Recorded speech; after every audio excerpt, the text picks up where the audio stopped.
बच्चों, अब तक हमने जाना कि उपभोक्ता को उपभोग के क्रम में बहुत सारी समस्याओं का सामना करना पड़ता है। जब वह अपनी आवश्यकताओं की संतुष्टि के लिए वस्तुओं एवं सेवाओं का परचेज करता है या उनको खरीदता है, तो उस क्रम में व्यापारी या उत्पादकों द्वारा विभिन्न स्तरों पर उसका शोषण किया जाता है। उस शोषण की स्थिति का निपटान किस तरीके से किया जाए, इसके लिए सरकार समय समय पर उपभोक्ता जागरण कार्यक्रम चलाती है।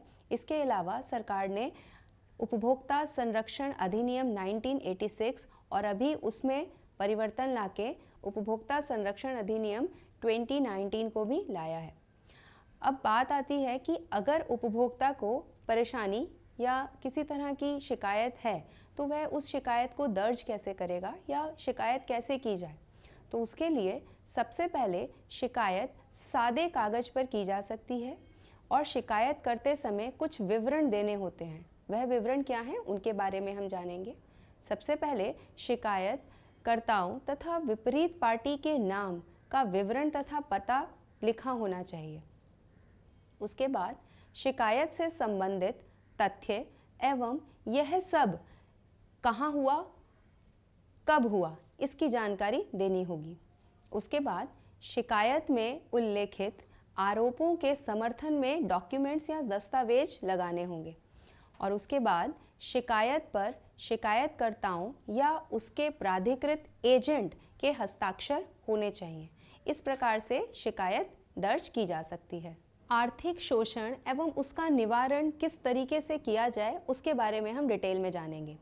वर्तमान में वैश्वीकरण के युग में उपभोक्ताओं के समक्ष उपभोग के अनेक विकल्प मौजूद हैं। विज्ञापनों की चकाचौंध में अक्सर उपभोक्ता भ्रमित हो जाते हैं कि वे कौन सी वस्तु खरीदें ताकि कम लागत में उन्हें अधिकतम लाभ मिले और उनकी आवश्यकता की पूर्ति हो। और इसी स्थिति का लाभ व्यापारी या उत्पादक उठाते हैं और उपभोक्ताओं का वे विभिन्न स्तरों पर शोषण करते हैं।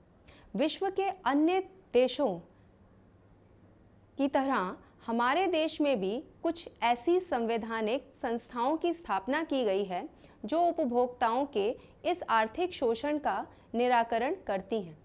मुख्य रूप से राष्ट्रीय, राज्य एवं निम्न प्रशासकीय स्तर पर दो संस्थाएं महत्वपूर्ण योगदान दे रही हैं और इन दो संस्थाओं का नाम है, पहला मानवाधिकार आयोग और दूसरा है सूचना आयोग। यह दो संस्थाएं हैं, पहला मानवाधिकार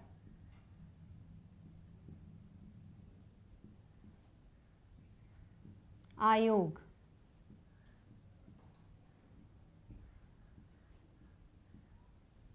और दूसरी संस्था है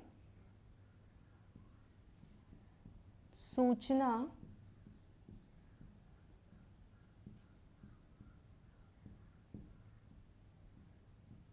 आयोग। यह दोनों ही संस्थाएं, मानवाधिकार आयोग एवं सूचना आयोग, दोनों ही उपभोक्ताओं को शोषण से बचाने के लिए समय समय पर अपना योगदान दे रही हैं। अब हम इन दोनों के बारे में अलग से चर्चा करेंगे। तो सबसे पहले हम बात करते हैं मानवाधिकार आयोग की। पहले हम जानेंगे मानवाधिकार आयोग के बारे में। मानवाधिकार आयोग है क्या? इसको जानने से पहले हमें ये जानना होगा कि मानवाधिकार क्या होते हैं या ह्यूमन राइट्स हैं क्या। तो मानवाधिकार से हमारा अभिप्राय मौलिक अधिकार एवं स्वतंत्रता से होता है जिसके सभी मानव हकदार हैं। हम जाति, लिंग, समुदाय के आधार पर किसी तरह का भेदभाव नहीं कर सकते हैं। इसमें नागरिक और राजनीतिक अधिकार शामिल होते हैं, जैसे स्वतंत्रता का अधिकार, अभिव्यक्ति का अधिकार, कानून के सामने समानता, आर्थिक अधिकार, शिक्षा का अधिकार, सूचना का अधिकार आदि। मानवाधिकार आयोग भारत देश में दो स्तर पर हैं। पहला है राष्ट्रीय स्तर और दूसरा है राज्य स्तर।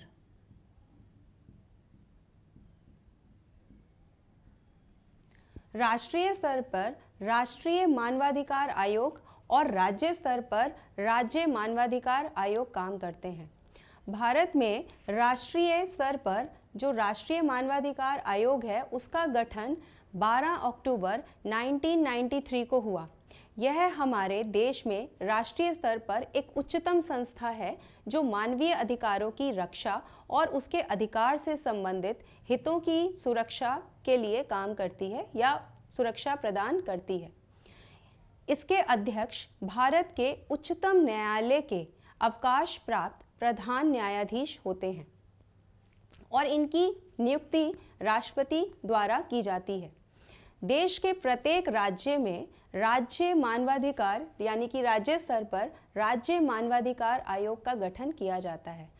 ऐसे ही बिहार राज्य में भी बिहार राज्य मानवाधिकार आयोग का गठन किया गया है और यह गठन 3 जनवरी सन 2000 को किया गया। मानवाधिकार की तर्ज पर महिलाओं के साथ हो रहे अत्याचार तथा शोषण संबंधी शिकायतों के निवारण के लिए राष्ट्रीय स्तर पर राष्ट्रीय महिला आयोग और राज्य स्तर पर राज्य महिला आयोग का भी गठन किया गया है।